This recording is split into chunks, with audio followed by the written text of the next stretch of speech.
10 décembre. Aujourd'hui, Jack Portaport a disparu de sa chambre d'hôpital. Cependant, beaucoup de monde, voire la plupart et tout le monde, voire tous, sont d'accord pour dire que il ne s'est pas enfui. Effectivement, tous les trucs qui étaient accrochés à lui ont été retirés également. Pour quand même permettre qu'il reste en vie, j'imagine. Même son lit avait disparu. Et pour une personne qui voudrait s'échapper d'un hôpital, ce serait pas le plus adéquat. C'est ainsi que les gens ont du coup supposé que c'est le jeune homme qui a cherché à prendre son idole. Et ça inquiète beaucoup sur le sort que pourrait avoir Jack Portaport. Les gens se disent, qu'est-ce qu'il peut faire aux gens qu'il aime?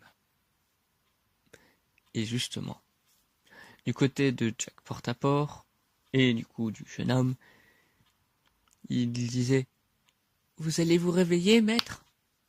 Et on ne sait par quelle magie. Oui, vraiment, on ne sait pas, hein, c'est arrivé. Mais on sait vraiment pas pourquoi. Jack Portaport s'est réveillé. Quelques jours après avoir eu une attaque et tout, il est changé de place dans un endroit bien plus pitoyable, etc. Mais t'inquiète, il est maintenant en vie. Bon, plus en vie que entre la vie et la mort. Et justement, l'endroit où sont nos deux jeunes personnes, enfin jeunes, vous l'avez compris, hein, c'était effectivement dans le village. Mais c'était pas du tout là où tout le monde y penserait en amont. Parce que c'était dans les décombres en feu de la première maison qui a brûlé. Personne n'aurait pensé aller dans les maisons brûlées, parce qu'elles sont brûlées justement, et que rien ne peut y être fait. Mais apparemment si, ça a revivé la flamme de vie de Jack Portaport. Et cela va même étonner et faire plaisir au jeune homme, de savoir que son idole est de retour. Et ça, c'est une chose qui le fait sauter partout, il est très content, et il veut savoir ce qu'est le prochain plan. Et Jack Portaport lui demande, mais quel plan, mon Dieu? Mais j'ai tué tous les policiers et tout. Jack Portaport était stupéfait. Il n'avait pas les mots. Jusqu'au moment où, justement, de nouveaux policiers commençaient à venir. Et du coup, en même temps, arrivaient pendant que les villageois leur racontaient la situation.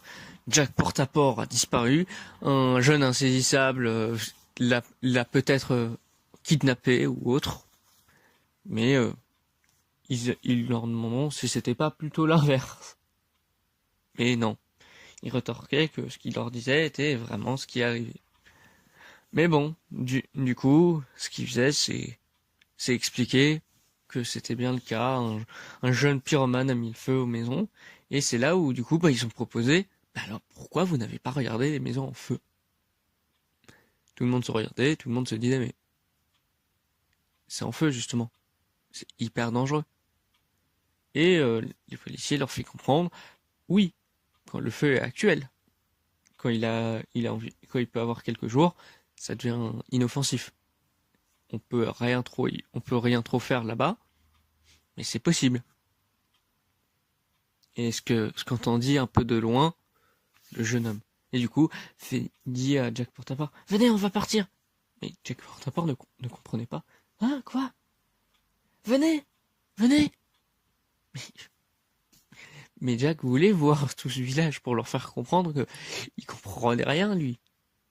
Mais c'est alors que il regarda le jeune homme. Le jeune homme le regarda et lui dit, désolé, je dois vous emmener avec moi. Et il lui dit, comment ça, désolé? Pour ce que je vais faire.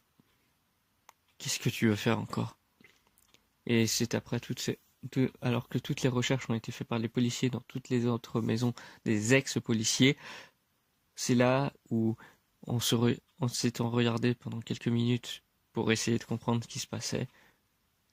Le jeune homme tapa les 12 coups de minuit en même temps que la cloche de l'église, et Jack Portaport s'écroula. Et du coup, le jeune homme le prit avec lui pour partir en se